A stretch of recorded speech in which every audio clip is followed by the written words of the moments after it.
Well, I mean, you've had a lot of crazy dreams. Why don't you start? Man, well, he says from a magical viewpoint. I mean, I've always, ever since I can remember, have had a very like active dream life. So it's always just been, it's interesting. I've had dreams that I can't make sense of at all, that I'm just like looking at little microscopic cheeseburgers through a microscope, and I wake up and I'm like, I don't know what the fuck that dream was or something. Um, and then I've had more like emotionally impactful dreams that stick with me over time. Some that have symbolism in them that I'm trying to unpack the symbolism of, but I don't know if I'm unpacking it correctly, so I can only just try to think about what the dream.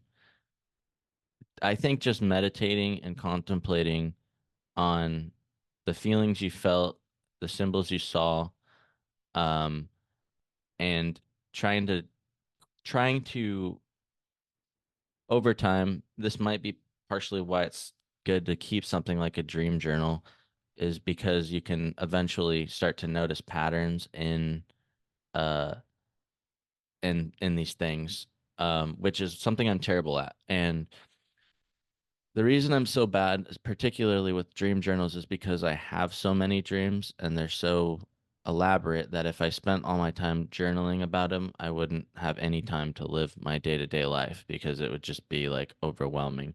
So that's always been something kind of hard for me personally. But I've had you know, recently, just over like the last couple years, feeling or I guess particularly within the last year,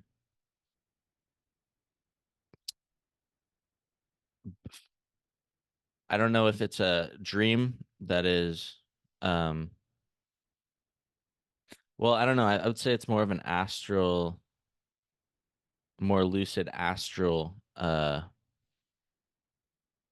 awareness of either there's some kind of physical sensation occurring in my body at certain times where there's a very intense vibration that's preceding my ability to propel and go lucid.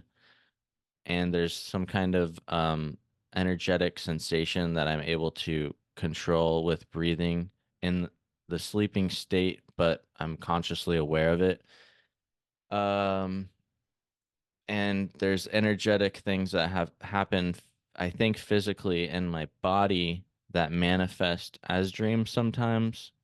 So I don't know. I mean, I have a lot of questions about that personally myself too, and I just speculate and a lot of things I don't know what to make of it. So that's my best offering, I guess. Okay. Well, what I think is important is to right out of the gate to emphasize exactly what you said. People come and they're like, "Oh, well, what was the dream about?" And then we're sitting there and we're talking. I'm pretty good at dream analysis, because I use my intuition. It's kind of the same way that, like, I don't know, some people are they don't really even need uh any form of divination. It's just there so you don't feel uncomfortable, but they kind of are just reading you. I can kind of do that listening to somebody's dreams, based off of that stuff. I have a deep connection with the dream world, and part of that comes because it's connected with the part of me that makes and plays music. It's the same uh tunnel, you know, in my consciousness. They come from the same sort of uh space. They arise out of my psyche from the same opening in the earth, so to speak. um so they're very, very much intertwined. And so when somebody says, "No, let's look at this dream," and it's like really perplexing to them, I just tell them, like, stop analyzing it and tell me what was the emotional content. Hmm. What did you feel? And so I think you're right on the money with that. That is often, you know, I'll say this, that should never be ignored when you're trying to analyze a dream. you know Go through the surface details, and then the next big thing that you should dive into before trying to analyze it is, how did it make me feel? um and then but you got to be really honest with yourself. You make me feel nervous. Well, is it nervous or is it fear? Okay, it's fear. Anxiety, fear. What are you in that moment when you fear? Where is it manifesting physiologically, anatomically on your body in your dream? And then what is happening? What are you afraid of? So Mm. you kind of guide people through things like that. Most of the time I can kind of already get a sense of what it is that's bothering them. The thing is, dreams are very personal, so I don't want to just kind of like Yeah. always, just be like, because I mean, it will fucking denude you. It Yeah. will denude you. Something that like people are not always prepared to hear, like, just bold faced, naked, the thing that they've kind of been trying to avoid in the back of their head that's just been chasing them around at night for fucking 10 years. They don't want to hear you just say it in the middle Yeah. of dinner. So you gotta kind of um let them kind of make believe like they came to it, it was their own conclusion.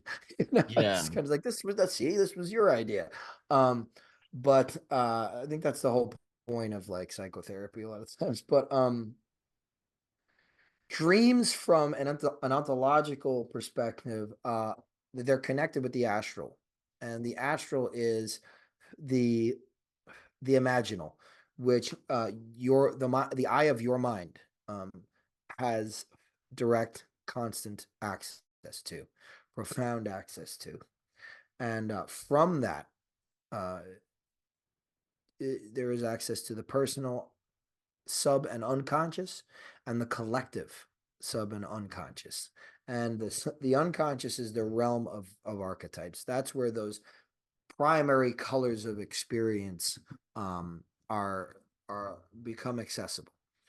Um, it's kind of like think of it as like, okay, we have a house, and the front door and all that stuff, that's our persona, and the main floor, that's our persona.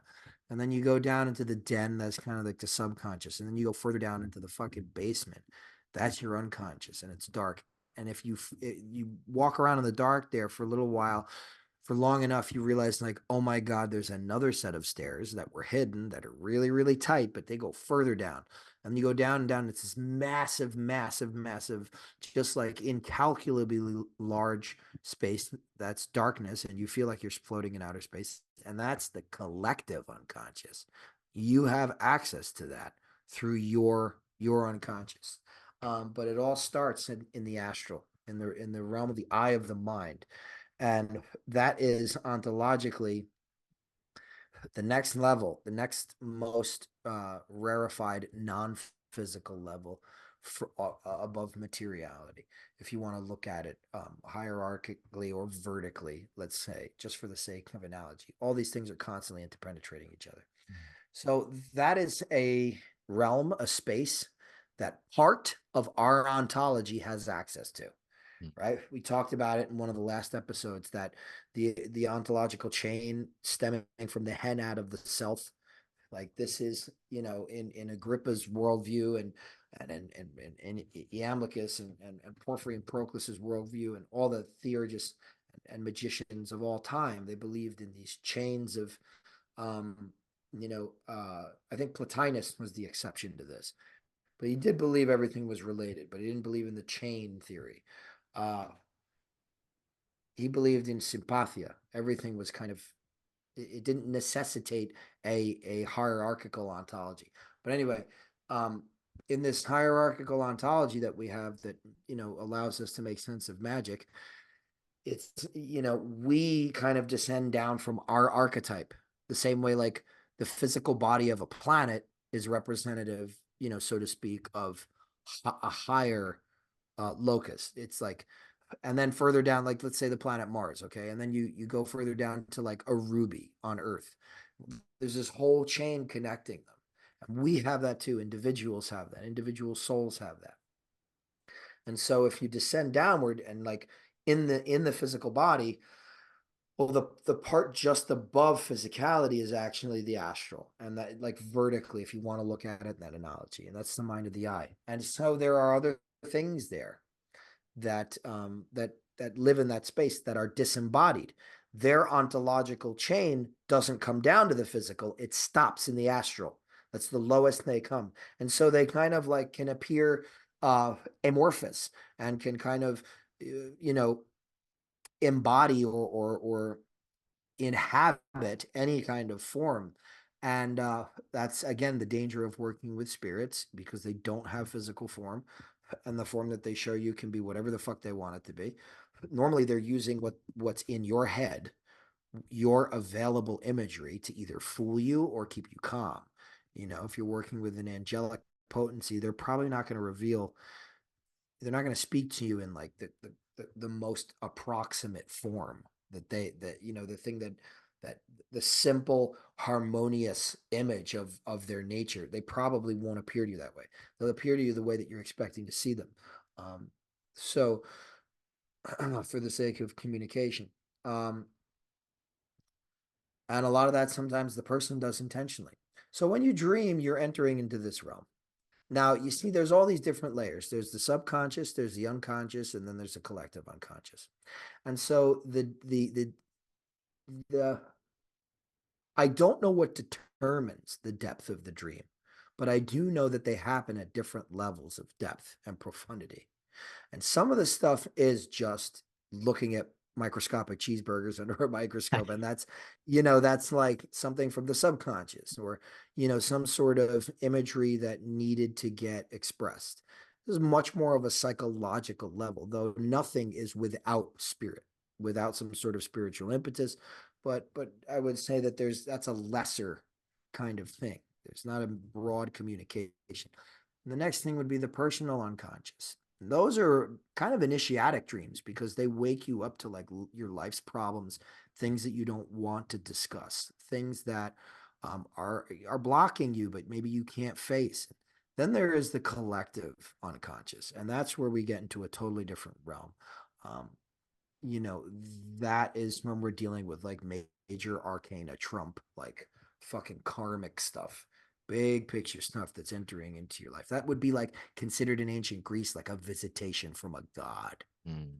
Whereas like the other stuff, the personal unconscious, that would be like an interaction from the daimon. But this is like the collective unconscious is the realm of the deities, like the planets, big archetypal stuff. And then typically when you an experience in a dream that is crazy vivid and just has its own kind of shimmer, has its own kind of presence. Those are important, and those are usually dealings with higher entities, right? Because if you feel fear and you're dealing with an entity, there you go. It's not that visceral gut anxiety, that knot in your pit of your stomach. I was afraid of this being, not because of what it looked like, but because I just had this unsettled feeling. Then you probably were dealing with something that was a little nasty. On the other hand, if some dreams are visitations and some dreams are travels. You're literally astrally sort of projecting to a place or a time, and there can be visitations. And the key, like you said before, Sky, was to pay attention. The more you pay attention, the more you are able to kind of recall these things in reverse, jot them down. I mean, I kept a little notepad by my bed for years. I wake up in the middle of the night and write like just 3 words down, roll over, go back to sleep, and work on Mm. it in the morning, Yeah. because that would be kind of like, okay, remember this. These 3 things are going to help you recall this. And then the more you work with it, the more you analyze it, your dream life and your waking life will kind of be this one continuous stream, and you'll be able to spend half of your life, right, that you spend sleeping, communing with beings on the astral. Yeah. So I have a few things to throw out there to get your thoughts on. That are just weird phenomena that is just interesting. I have a lot of dreams where I fall asleep in my dreams. Um, I think that's interesting and weird. I'll just be like in layers of sleep and waking up into a dream and waking up. And then lately I've been having a lot of sensorial dreams where I'm in my dreams feeling physical sensations very vividly, which is kind of a new thing. And so I just had this dream the other night where it was raining and I was sitting in a chair and I could feel the raindrops on my back. They were cool. And I was looking at the puddle forming on the ground and the water spiraling in the puddle and thinking how I should pay attention to how beautiful and vivid this is because it'll never be that vivid in a dream. But then I woke up and then, that's a dream. So I just thought that, that kind of like weird like thought process was interesting. Even though I was dreaming, I was under the impression that it was real life and how vivid it was like and then I woke up and it wasn't. And then um so I've had that one that recently and then I had this That one makes me feel sad. I feel sad, you and do. yeah, I don't feel. I just the main thing that I feel is sadness, Hmm. like um, like a loneliness.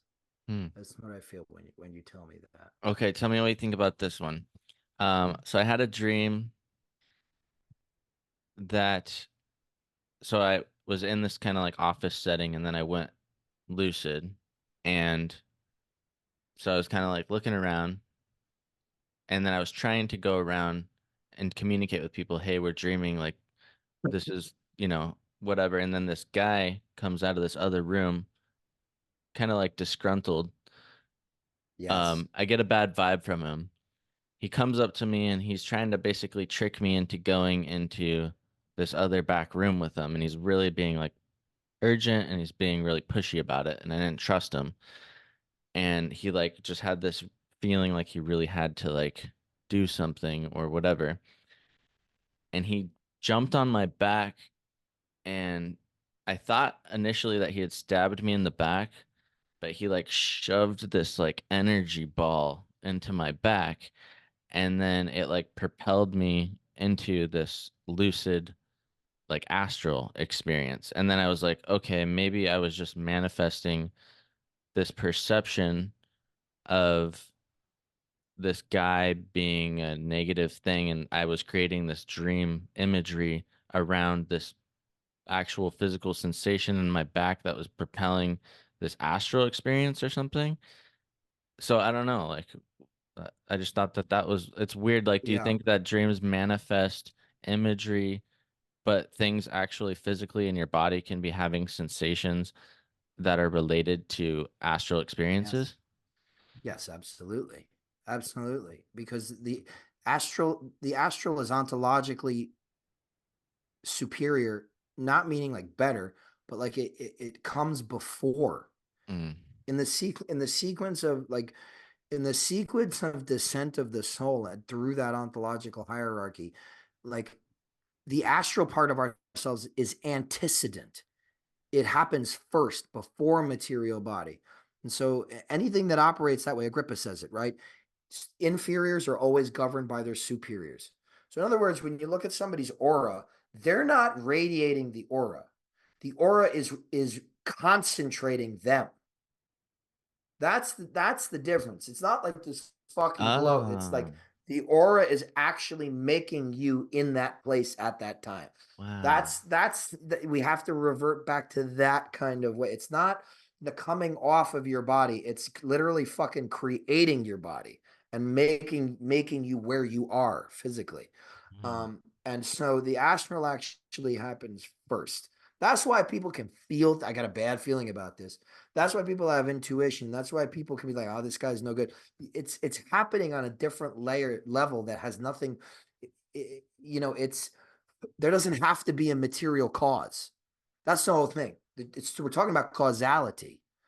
So the astral doesn't need a physical cause. The material needs an astral cause because it depends literally depends, like it hangs from it. So Damn. yeah, so that's really important to keep in mind about those things. Yes, absolutely, astral stuff. It used to happen to me all the time. I used to wake up feeling like I was being electrocuted. Uh, Yeah. you know, because of I'd have these really strange dreams where like dead people would visit me and stuff like that, and I'd be asked by a voice if I wanted to make contact with them, and if I did, they'd like come and touch me on the chest, and I'd literally wake up feeling like I had fucking like thousands of volts of electricity running through me. But um, one of the interesting things is that it goes back to liminality. Uh, in magic, there's this, and I believe in Jungian psychology, there's this concept of the guardian of the threshold. So Yes. at each one of these stages of ontological development, when you kind of it's essentially what theurgy is, right? It's the reversion of the soul. The way it came down, well, it's beginning to revert back up that way. And as you pass through each one of these successive planes, worlds, bodies, whatever you want to call them, uh, uh, uh, there's a liminal space. There's a threshold, and the spirit or soul had to die at each one of these in order to be born to the material.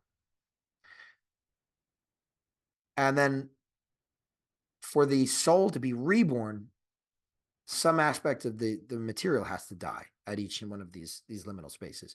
And at each one of those, there's a guardian of the threshold. There's somebody who's there to test you, right? If you've taken a Golden Dawn initiation, you'll be familiar with it. You try and fucking enter into a certain part of the hall, or you try and somebody stops you. They put a fucking sword right in your chest. You cannot pass this way unless and it's that kind of a thing to test you, to see if you're ready and to give you a lesson. And so a lot of times these guardians that seem dark, demonic, scary within ourselves, I don't mean actual demons. I Hmm. mean like these guardians come across as these like murky kind of ominous menacing figures. They actually end up being like you know speaking metaphorically or poetically here, they end up being like a guardian angel, you know uh but you can't see that from your side of the door that you're standing on. And but they are there to kind of like really, if you can't go in, if it's not in the cards, they will stop, you'll be stopped. And I had a very similar dream that you had.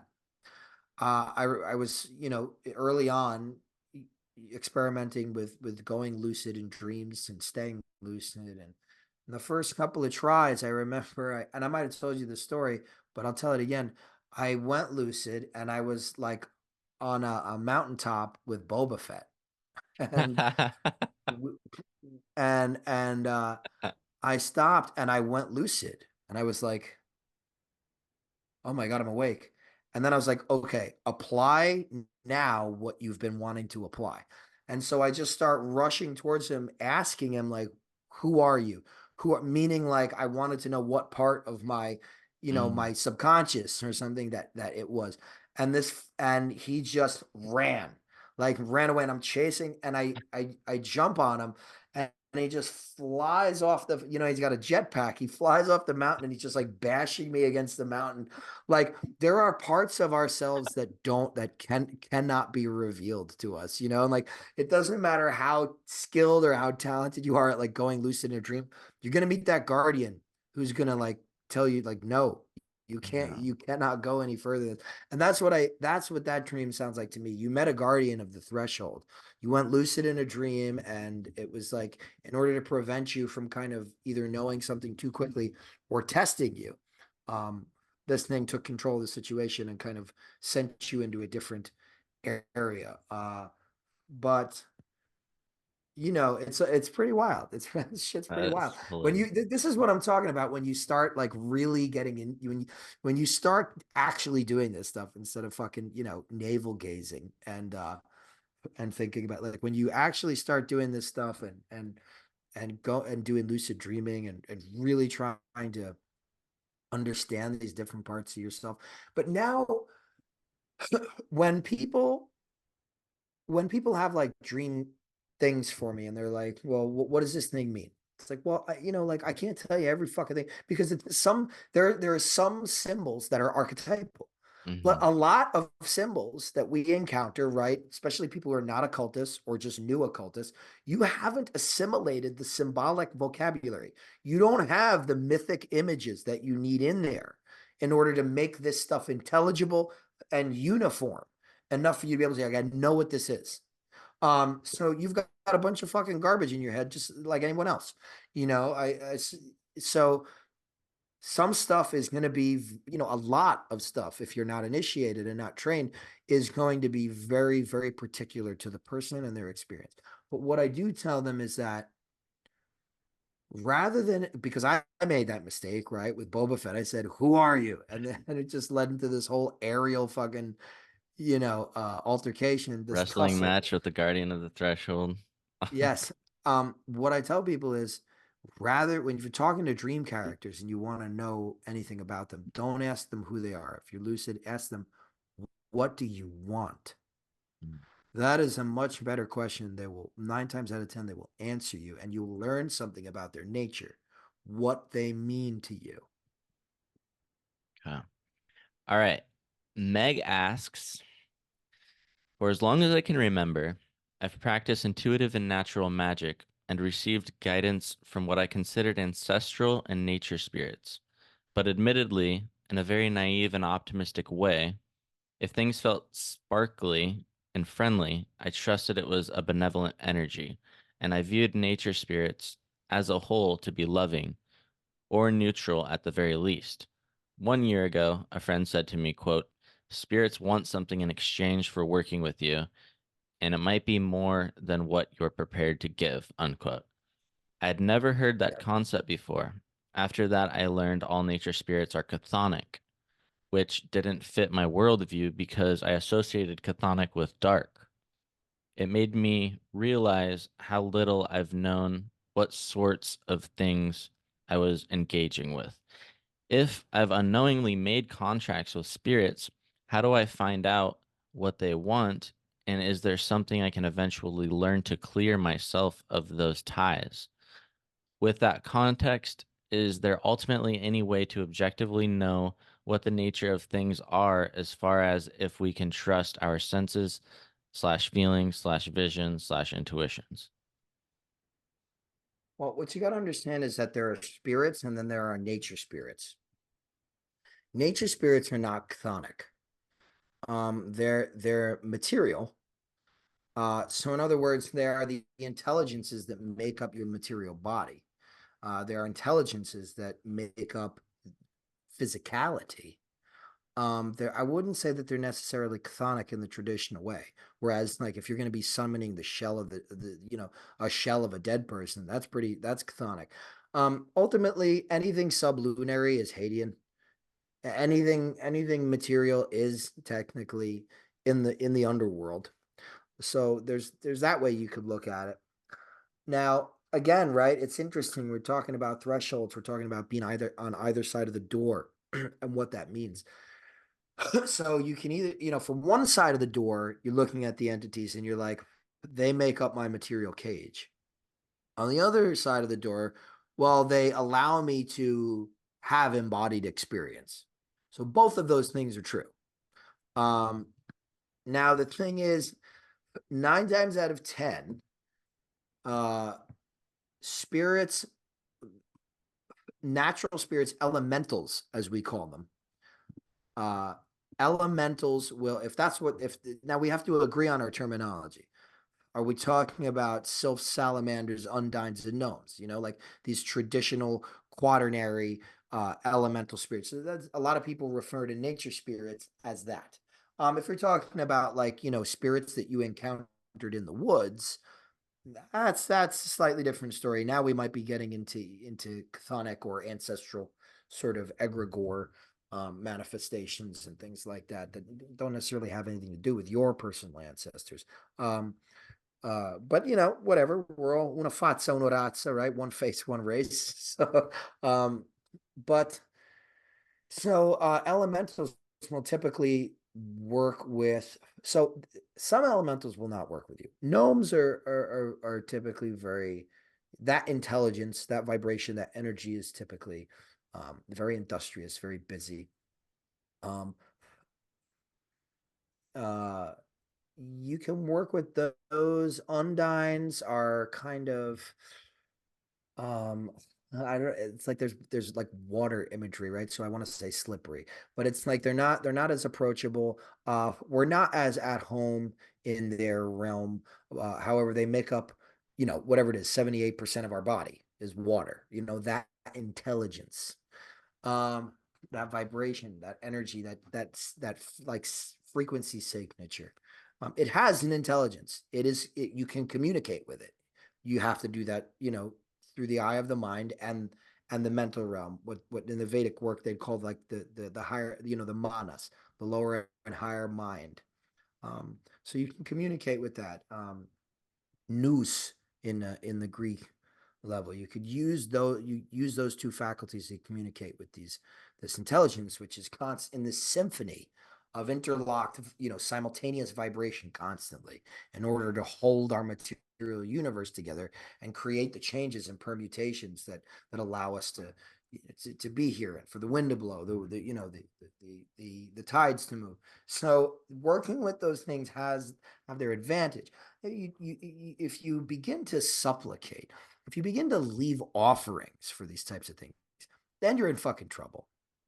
Um, most of the time, the elementals and nature spirits, things like that, they're gonna want to work with you so that when they work in proximity with human nous, human mind, they become more like a human. So in other words, they evolve in a way in a species, right? We're on a huge continuum, a spectrum of evolution and de-evolution. Um, so there are those components to think about. Now, if you've not signed like an actual like blood contract, or you've not, entered into an actual pact or oath, there's not much to worry about. But what you should do is you should do two things. You should essentially make it known to whatever spirits you worked with, that you will, you are a child of Earth and also of starry heaven. Human beings have a very, very privileged and important place here. What we don't realize is that we make the rules. Kind of, we don't make the rules, but we are to stand in testament to them and enforce them. God, ultimately, we are the emissaries of the creative deity. Um, and so, you let them know that like whatever was going on, it's like a breakup. It's over. I'm sorry. It's not you. It's me. Um, and then what you should do is you should enter into vision and you should survey with the intention. Do I have any astral ties to this? A lot of times, if you're really tied to something like an egregore, or like a temple, or another person, there will be some kind of line, typically like looking like an umbilical cord in vision, and you have to sever that. And then anything else, if you have a ritual bowl or something, like this is what I would do. If you have like a ritual bowl or something, you were given the milk and honey, uh, banish it and break it, and bury it somewhere. um, Respectfully. None of this should be approached with any kind of fear or paranoia, because what that's going to do is it's going to attract things of a like vibration to you. And with your mind already in that delicate state, they're going to trip you up and they're going to be like, oh, look, we can get a rise out of her. Um, one of the best things, I saw, there was this movie called The Dark Song. It's a cool movie. It's like edgy and weird. It's about the Abramelin ritual. But the main protagonist in the movie, she lost her son, and she's a young kid, and she's in this mansion attempting the Abramelin ritual, and it's like she just unleashes unwittingly all these tons of demons.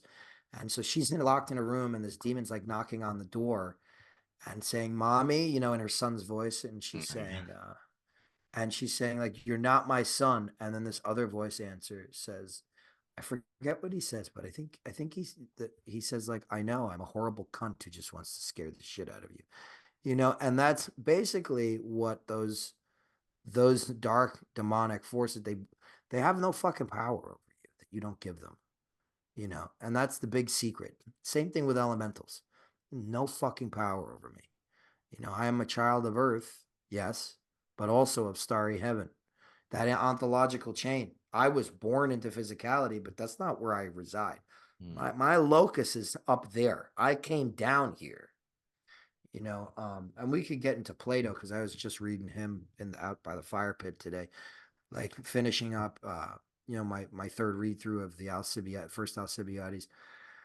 And goddamn, man, he lays it out for everybody. He's just like, know thyself. The whole thing is about know thyself. And it's like, everybody wants to take that and they want to run with it and be like, oh, it's shadow work. It's like you're going Jungian again. You're like, why? Again, you have to reduce it to this like materialist fucking paradigm. You don't even realize that you do it, but you go with this material. It's got to be psychological. It's got to be a physical substance. It's got to be physical aliens. I need a material, rationalist, scientific, quasi science fiction answer for this shit. But in reality, talks about know thyself means like know that you are a soul and then learn to be able to see the soul, the true self. And he uses the analogy of like if I were to look into someone's eye, I would see a reflection of myself. But I am not my eye, you are not your eye. We are souls, and in order for a soul to know itself, it has to look deeply into another soul. And so that whole idea that like there is something, all this stuff is like, you know, I am not my body. I am ultimately the things that put it together, the elementals that hold me together. I am not them. They create this for me, but I am not this. I am way, way, way, my true home is not here. So, and with that comes a species of autonomy, yes, but presidency, governance. I govern over you. I reign over you. Type of thing. And so you invoke that spiritual authority because you have it. Now, in a lot of nature-based traditions that are becoming very popular now, there's a very Gnostic idea, right? The Gnostic idea is that we have a supernal home. We are here. We traverse this veil of tears, this valley of death in the darkness, surrounded by death, surrounded by unsureties, surrounded by the anxieties of material existence. And we keep wanting to be here. And it's a very feminine aspect to that spirituality, that nature-based kind of grounding, wanting to go further into the material and wanting the spiritual answer to be there. But if we really look at our tradition, philosophically, theologically, and soteriologically, which means the study of salvation, we know that it's not, it is here, but it's also not in chasing materiality for the sake of materiality. And that doesn't mean to live, you have to live like an ascetic or anything like that, but it's just knowing that like there are other parts to the self, and that the kind of like the gratification of the material self should not be the primary sense. And in one way we do this when we're really lazy and we overeat and guilty and that kind of stuff. But in another way, we want the earth to be the answer, and want the I mean, you work with ancestors. Fuck yeah, that's chthonic. Yeah. Ancestor work is chthonic as hell, man. I mean, it's like, and there's no guarantee your ancestors were even decent people. We don't know. We have no idea. So it's like you got to be really careful with that kind of work. But I think to answer your question, somewhat, I hope, within a reasonable um, kind of advice that I could give you would be like, just whatever you were dealing with, tell it it's over, sever the tie. And then, there may be some experiences, in dreams or things like that, or the spirit trying to come back and communicate with you. You need to make it very clear and employ whatever magical means are available to you that are safe. That's something like a setting of a ward or casting of a circle, and the creation of a sacred space. Why? Because in the creation of a sacred space, you say who stays and who goes. Okay. As soon as you create that fortification, it's like you can't come in here. And after a while, these things, depending on the level of attachment, they'll go away. Nice. Okay. Um, I have a couple questions personally about some of that. You spoke to the kind of hierarchy and chain of being and how people want all the answers to be the earth. And then I kind of think about the earth or just the planetary bodies as having their own intelligences. And then so in terms of where things stand hierarchically in terms of the chain of being or whatever, um in terms of like you were just speaking to we are not the body, our consciousness is inhabiting this shell and this vessel made up of physicality. Would the same thing be true as the earth is not the conscious intelligence that is the being of the earth organism? Is that material that we are living on just the body of this intelligence that also is connected to the same connection that we're connected with in the hierarchy of being? Yeah, well, so it definitely is, right? Because like the absolute is one. It cannot be otherwise. Like we eventuate in the monad oneness. And then from there, ultimately, uh diffuse extemporality would be the only way that I don't want to say it's nothing, because that implies this kind of like atheism, which I don't, it's not the same thing. It's this diffuse existential, like extemporality, out of time, out of space, where everything is one, but there's no monad because the numbers don't exist. Individuality doesn't exist. So yes, obviously those things descend from that. Everything material does. Um, the earth, the material of the earth partakes of the material of our body, right? From dust were you formed, to dust shall you return. Um, and but that's not, that's Ike dies when I die. You know, what animates and transcends Ike goes back up the ontological chain. There's different things that have to slough off. There's a couple of different skins that have to shed and die. Now, the Earth has what we call the psychikosmu, or the anima mundi, right? We know that, the world soul. When we say world, we don't mean the Earth, we mean the cosmos. But the Earth is, um, the most immediate. We exist in a geocentric perspective.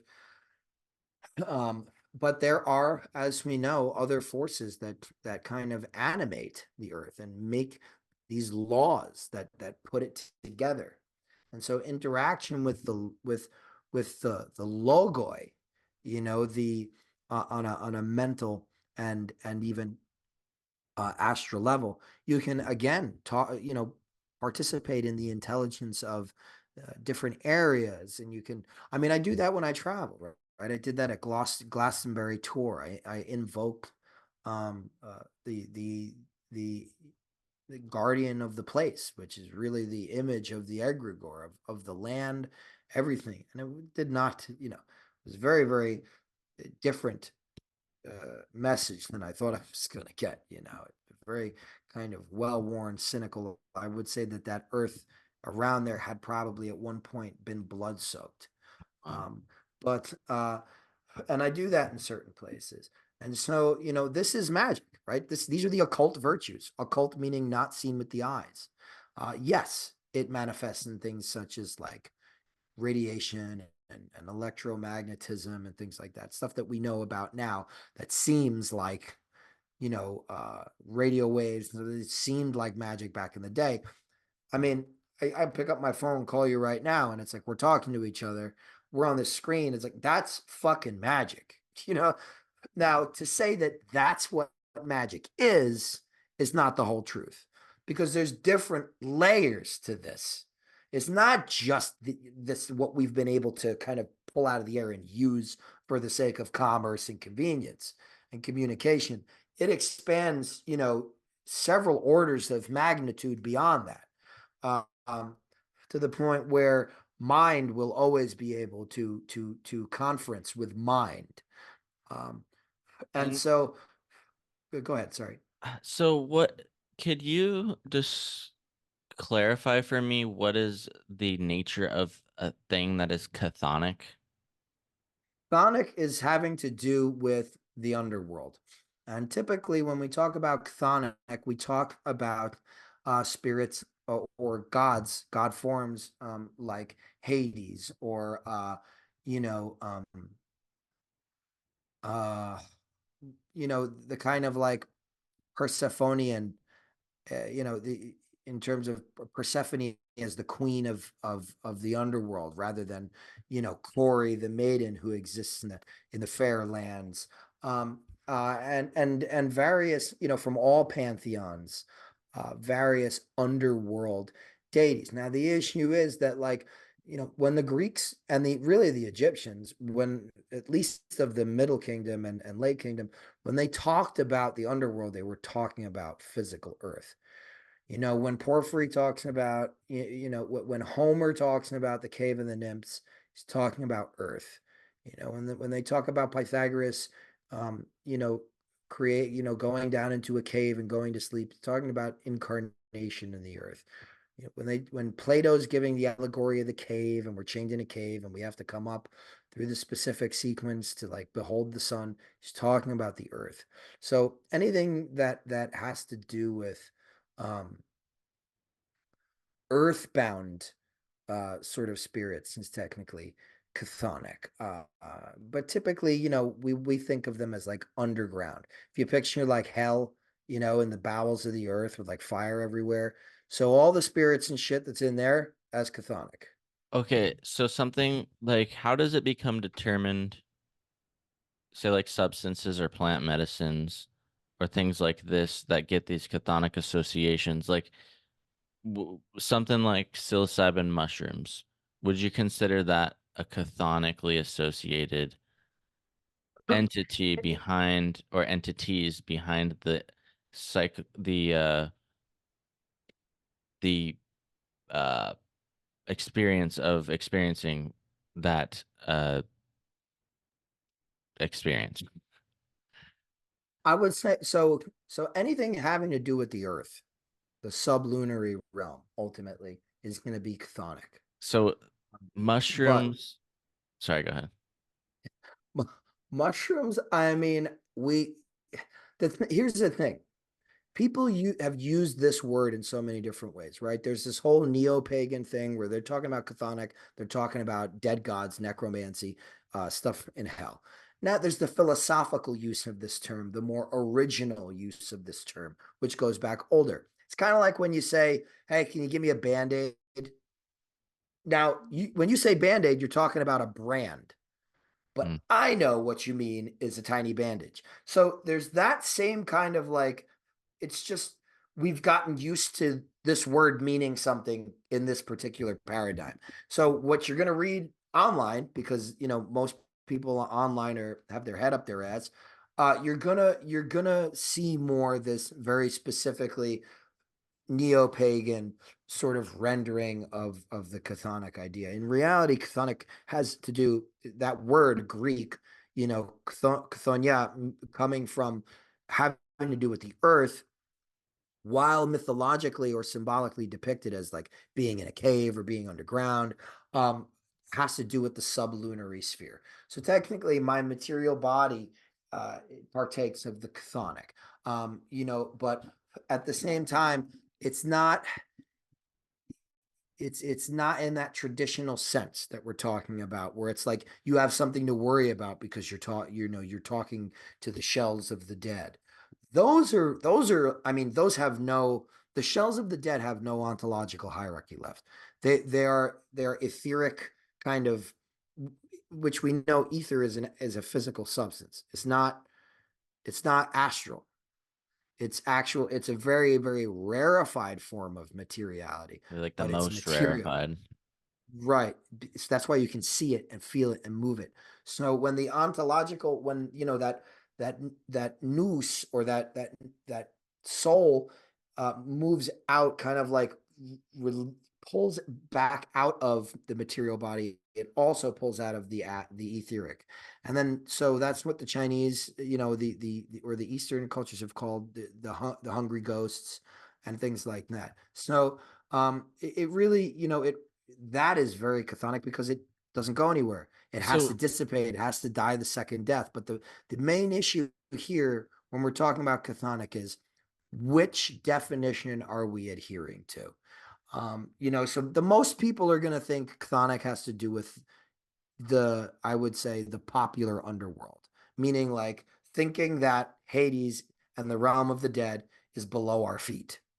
And to mm, that, I would say, you know, um, I would not say that mushrooms are chthonic.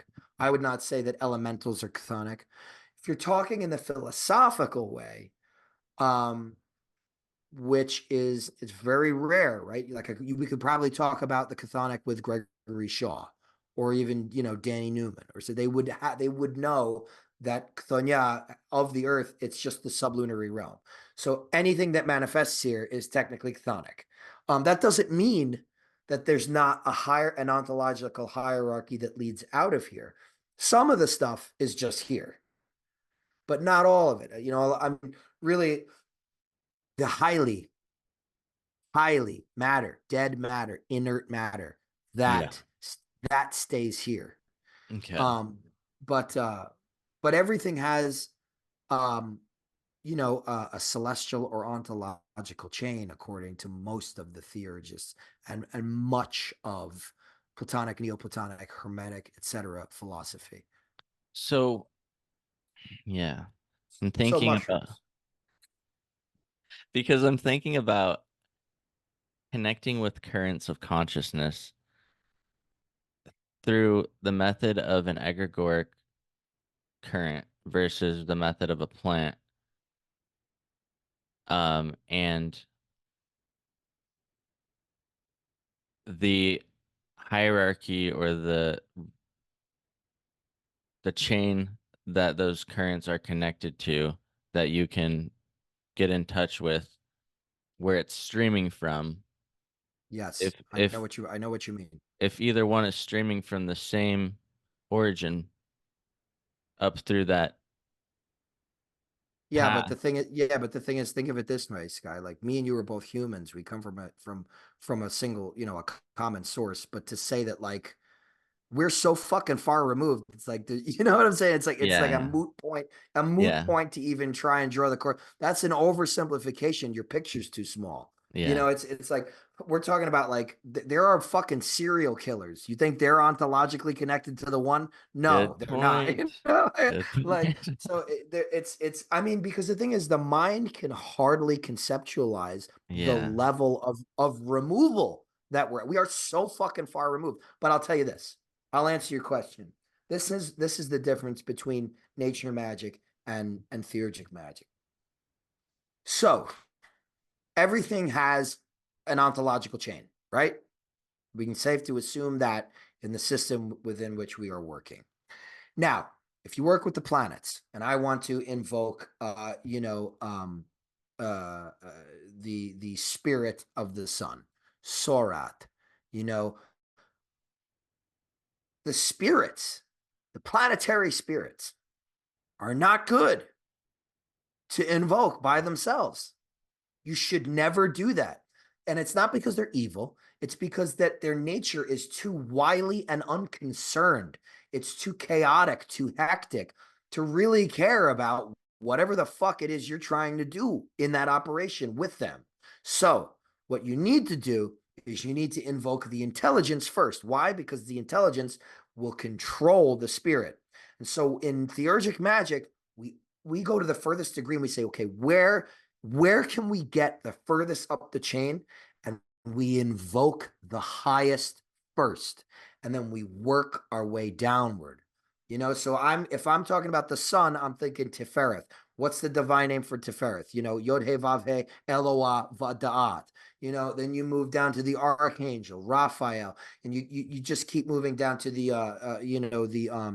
the Melachim, the choir of kings, and you go further down. The angel of the sun is Mikael. Mikael Tiferethel, Michael of Tifereth. And then you move further down and you invoke, etc., down the line, and you invoke downward. So I know this is in control. I It's have like a invoked laser beam.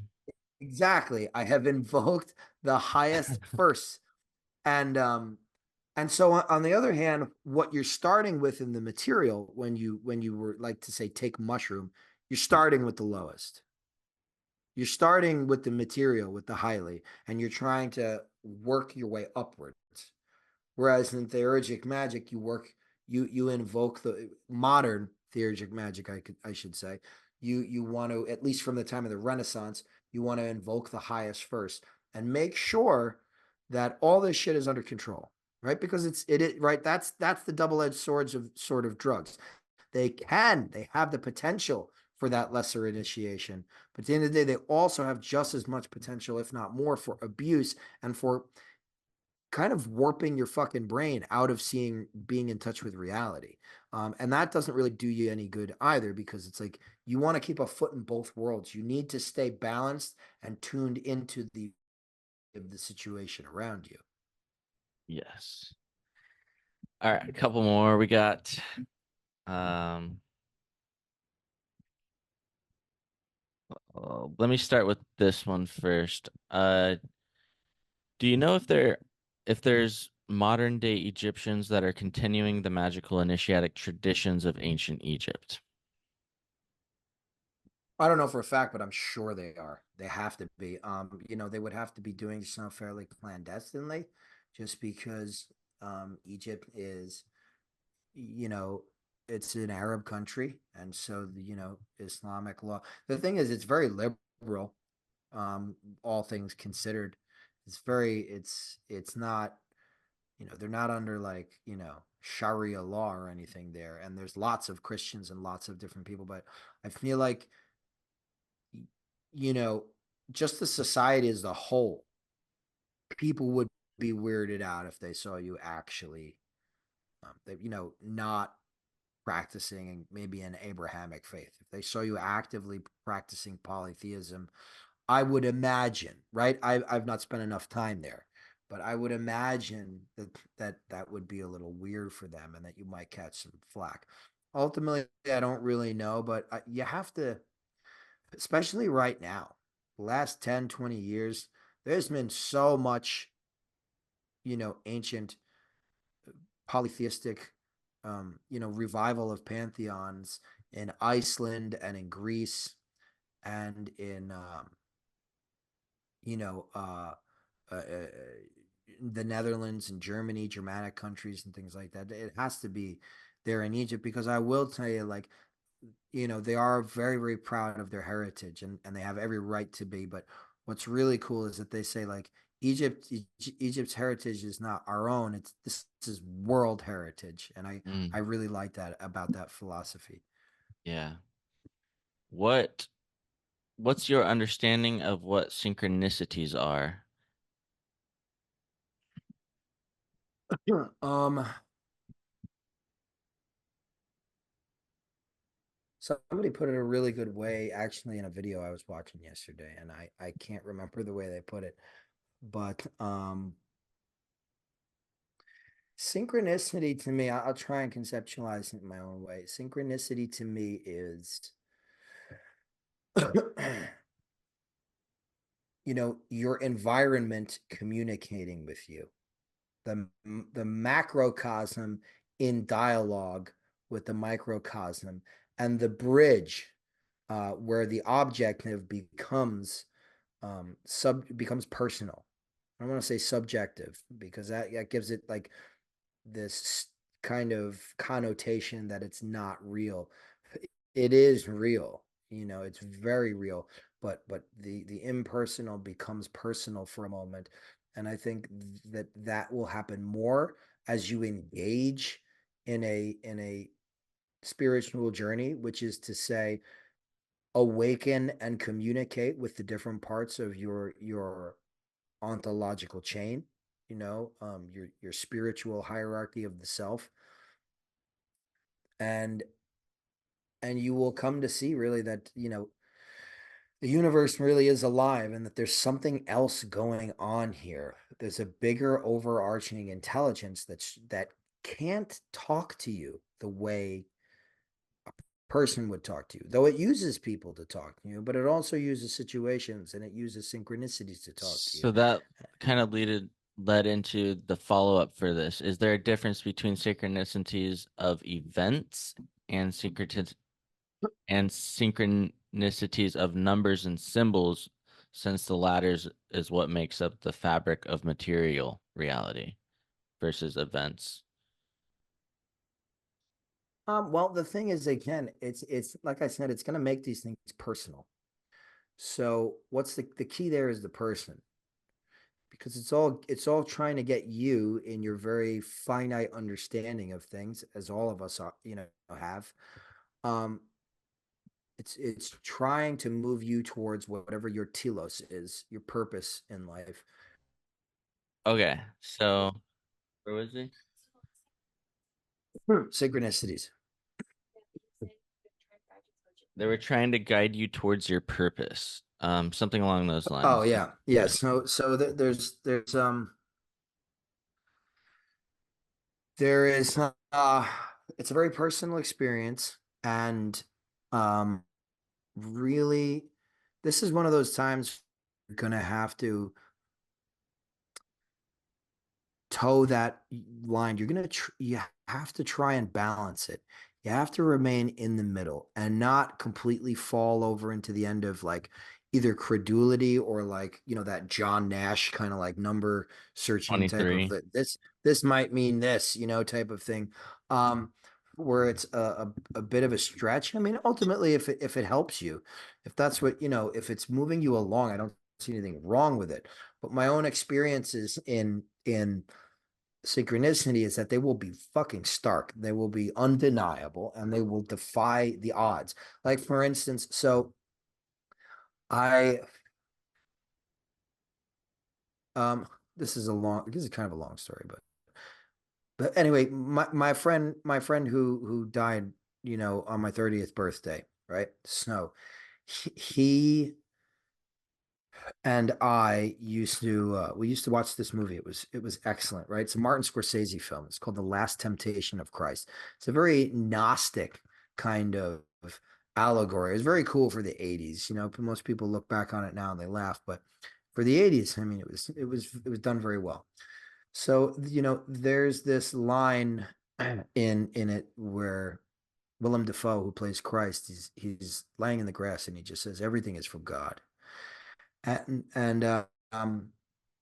very powerful line, especially the way that he delivers it. And so when after my friend died, I was in the Golden Dawn, and I'd been in for a couple of years, and they're asking, for a motto for the inner order.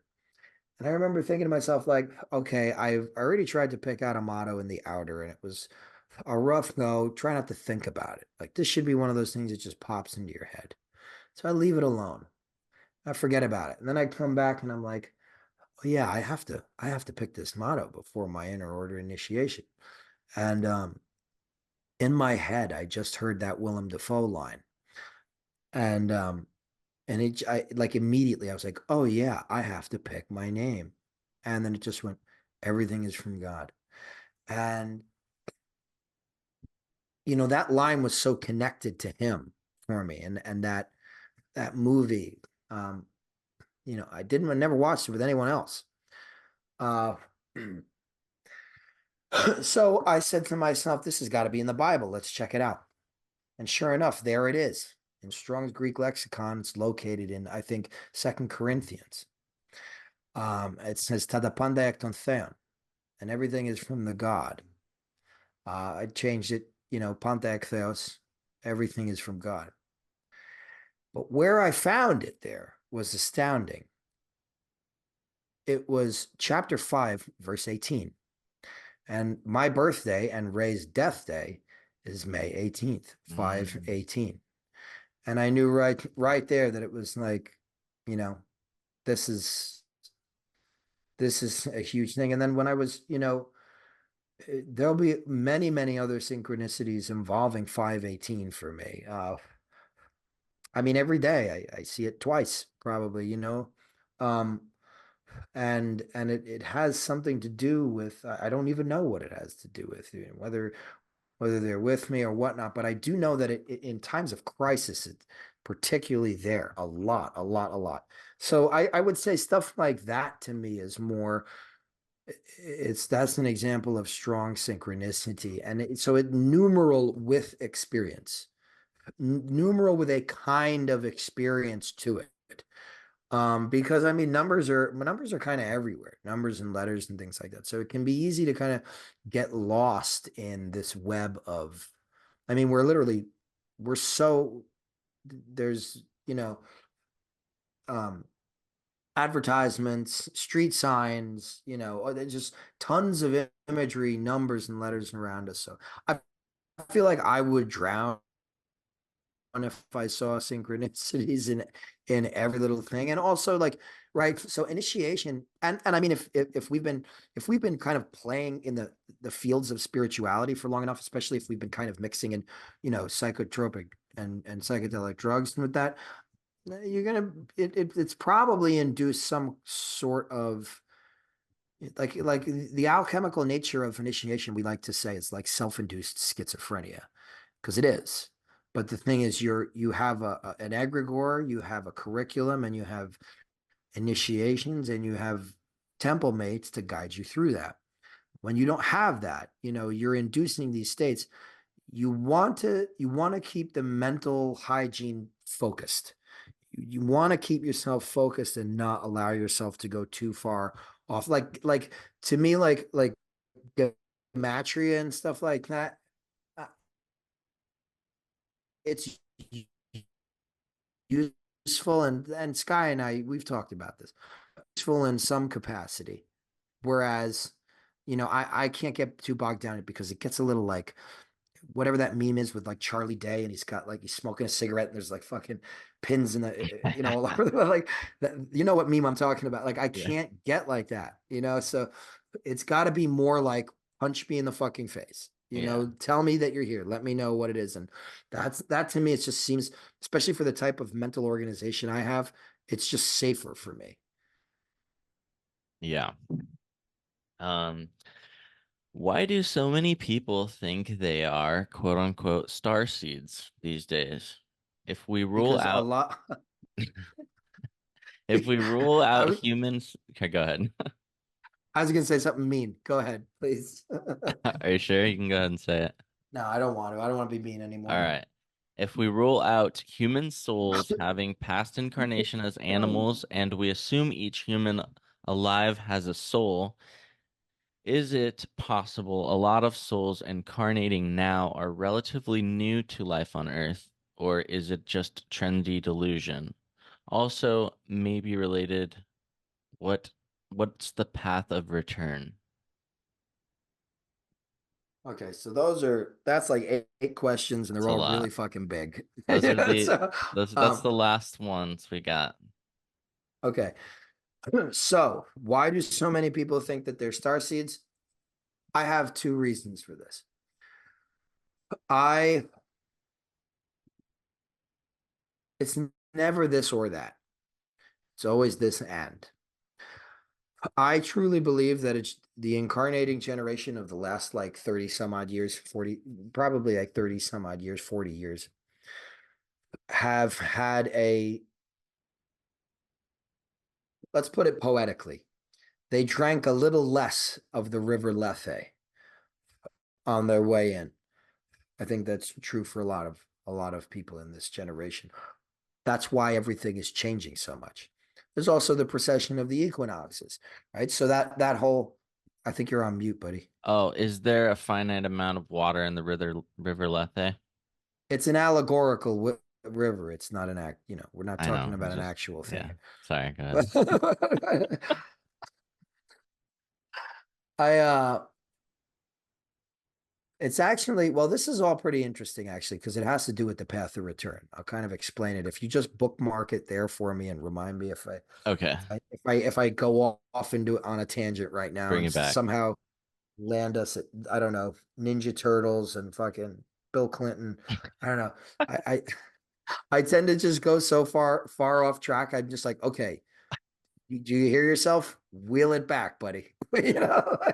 So, but um I do believe that a generation of people or souls had a spiritual proclivity. It was just materiality was a little less dense for them in a lot of ways, where it's like, and people used to say this right before like the generation of the 80s and stuff. They used to call them indigo children and stuff like that.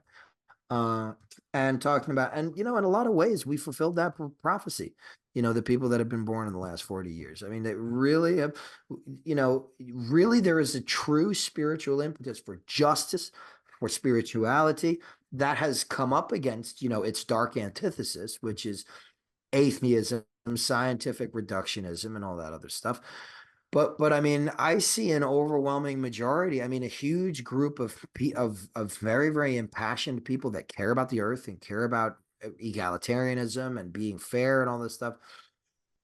But I think that because I'm a little bit more of a Gnostic, and I don't subscribe to these ideas because I'm Gnostic. I'm Gnostic because I already did subscribe to these ideas. You know what I'm saying? But I don't want to reverse engineer the fucking process. This has nothing to do with, oh, because he believes in this. He did no. Because he's a Gnostic. You can't really look at everything like that. It's reductive and it's missing a lot of vital context. You know, there are powers in this world that don't want us to, or I should say their job is to either slow down or stop completely the path of return. I don't know why. I can't say that I know for a fact this is their motive. I think again, it's like being on either side of the door. On one side it's good, on the other side it's bad. Right? One side of the door where you're here on earth and you're stuck and they're constantly trying to tempt you with certain things and repress you materially with anxiety. That's one side of the door. On the other side of the door, when you're behind them, when you're closer to the Ogdoad, it probably looks like, oh, they put enough pressure on me so that I could make this ascent eventually, just not before I was ready. But without that constant pressure, I never would have tried. I would have been too comfortable, kind of, down here doing my thing. But I do believe that there are forces here that are somewhat enthroned. Um, I'm more Pauline in this, right? I agree with Paul. We struggle not with flesh and blood, but with wickedness in high places, spiritual evil that is here. And I think that, it's always going to anticipate its own wheel working. If there's a group of souls incarnating and coming down through that, that trajectory, it's going to understand, okay, we need to subvert this. Now, how many lifetimes of man have we done this? They're fucking experts, on this thing. And I speak symbolically, but I also speak literally because I think that there are human beings that actually end up working in service to these powers. It's not there. It's Consciously? not. Yeah, absolutely. Whether it's like literally I am a devotee of this destructive evil god, or if it's like my god is money, materialism, and tribalism myself. It's the same fucking thing. It's the same thing, you know, because you've made a choice. You've made a choice. It doesn't matter what motivated that choice. You made that choice. You made a conscious choice to serve yourself and money, so power. So, you know, to me, there are methods of subversion. You know, if you ever looked, certain things would be released during a certain astrological cycle. There'll be certain timed things, public rituals, stuff, weird fucking stuff that'll happen. And it's, you know, there's a certain kairos to it. There's a planning, an astrological timing. Um, you know, there's all sorts of things, mental manipulation. It's never been so easy to control a large group of people since the media, you know, mass media. We have the sole repository of of you know, quote unquote popular opinion, and it's ingrained into a fucking screen where if you spend more than 3 minutes on it, like your brain starts going into alpha states, and that's, you know, that's a very dangerous tool. There are myriad ways, right? Ultimately, there are two major currents: the initiatic and the traumatic. Initiation wants us to ascend. It is a beginning in the very name. It lifts us up. It makes us look upward and follow the trajectory of the spirit, back up, reversion, back up through the ontological hierarchy, which is part of the path of return. The traumatic is another path. Traumatic wants us to stay here, to stay mired in this. It uses anxiety. It uses fear. It uses prolonged states of the aforementioned and doubt. Okay. Initiation, those are mystery rites. It uplifts, it unbinds, it spiritualizes. Now, both of these currents are they're trying to work their thing on the world. Right now, the world there's a current that's attempting to initiate the world, and there's a current that's attempting to traumatize the world, because both of these things will affect outcomes through our choices. So, you know, I think that people believe in this starseed stuff ultimately, and they like to buy into, because they have a spiritual proclivity. They're interested, they're open-minded to things like astrology. They know on a deep level they have a spiritual purpose here. But instead of, you know, it's not very available, the stuff that I've, thank God, I've come into the knowledge of, you know, and come into experience gnosis of. It's just out there the way these whatever that guy's name, Brad, whatever his name is, who wrote about that shit. It's not this shit is not on the shelves of Barnes and Noble. You know, it's not on Netflix, the stuff that I'm talking about. And that really is, I'm just parroting the Western esoteric traditions. All that stuff out there is going to be some way of diluting and distracting and you know, the curtailing of this sentiment, and then ultimately wrapping it around itself. No, no, no, no. You will not serve the higher. You will serve here. You will serve us. You will serve your ego. You will serve materiality. You will serve the nature spirits. You will not ascend. It's that constant reversion downward instead of upward. And I think that we've been mentally manipulated because they know, like, there's an awareness that, yes, I understand the underlying spiritual impetus, but it's like, you just missed the fucking mark. You went left, you should have gone right, you know, type of thing. As far as the path of return, I mean, there's a million different answers for that. I would say in the theurgic tradition, it has to do with the zodiac. Traditionally, you know, in Platonic cosmology, the demiurge, you know, in his mixing bowl, he creates like this X form and he bends it on itself so that it kind of creates this like weird globe kind of shape. Um, and the ancients believe that one of those hoops, right? I'll show you. It looks like this. See this? Yes, cosmos. By bending these two things back on each other and creating two circles like this. That back. What's that? Can you hear me? Yeah, it was skipping out for a minute. Can you hear me? I can hear you, but just give it 1 second. Let's see if it. Okay, there we go. Cool. I think we're good. Turn. Let's talk about the time is. The Platonists and the Neoplatonists, they believe that according to Timaeus, dead back these two sort of mixtures and that he made in his mixing bowl and bent them into the shape of an X that reverts on itself, creating these two different spheres. So this right here was the Milky. Well, let's say this was the zodiac, right? This whole belt, and then this right here was the Milky Way. So essentially, they believe that the souls of the dead existed. They floated around in the Milky Way, waiting. They wanted to come back down and experience life and pleasure and desire.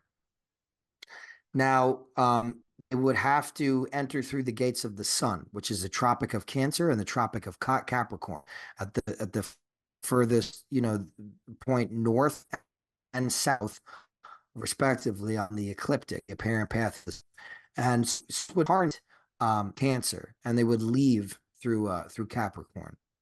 And so when you look at things like you look at the Odyssey and the different trials that Odysseus had in order to get home back to Ithaca, right, his spiritual home, there were 12 of them. And so the ancient Greeks, particularly the Homerics, the priests, they were big on this idea of the soul's incarnation through the zodiacal sign as, through the zodiac as being symbolic of the trials of a soul in materiality, and that they had and return. So I think that there's something pretty potent and important there that people can meditate on and look, to investigate further, because you can talk about the Buddhist path of return. There's so many different ways to conceptualize the path of return, but I like the ancient Greek. Hell yeah. Cut out a little bit, but I think we got the most of what you were saying there. My my question is, do you ever think that there is a potentiality for any equilibrium between the sort of like gravity and levity that you speak to in terms of spiritualization and the force that's propelling that upward ascent versus that uh heavy um pulling down force, or is it something that's going to be eternally polarized? So the only way it can be polarized is in the human being. The human being is the only one, or the only way it's going to be equilibrated is in the human being. The human Um, being is the mediator. We are the only ones that can mediate, that can bring this to balance. But nothing here is ever still. So we will never have true balance. It doesn't mm, exist here. We will have dynamic equilibrium. mm, It's going to be, instead of this, it's this. mm. You know, but it'll never be still, because for something to be still means it's dead. Stagnation. Exactly. It's not animate anymore. So human beings can do it. And that's part of this, a reason for theurgy. Theurgy isn't like you fucking, you ascend and now you're gone and you've now been taken up into heaven whole like Enoch or fucking Job or something like that. It's about having the henostic experience and then coming back to duality and living with unity in mind. So it's all about going there to come back here. And unfortunately, the going has to be an imbalanced state. Mm, You can't go there in a state of balance, but you can come back and work for balance here, and again, uh, it changes with the times and all this other stuff. But I will say that it doesn't happen in politics, folks. It happens in the self, and then it bleeds outward. yeah. Well, that was an awesome podcast. I enjoyed it very much. Uh, Good. do you have any last thoughts or words that you want to leave the listeners on? Um, no. Alrighty then. Well, we appreciate you. We'll have to do another Q&A at some point. I liked it a lot. Yeah, it was fun. It got you to elaborate on a lot of really interesting stuff. So, Good we questions. yeah, we'll probably maybe in a month or so we could do like another one. We'll wait for some stuff to build up and then ask people again, get some more thoughts. But I appreciate it. I appreciate you taking your time because I know it's late there for you right now. So thank you for Yeah, doing that. thank you, man. I always love talking to you. And yeah, this was fun. It's a new format for us, but I think it worked, and I think that that speaks to like the level that the people who are listening to our podcast and who care about this, like they're on a pretty high level with these questions. I like it. Yeah. All right, brother. Well, until next time. Have a good night.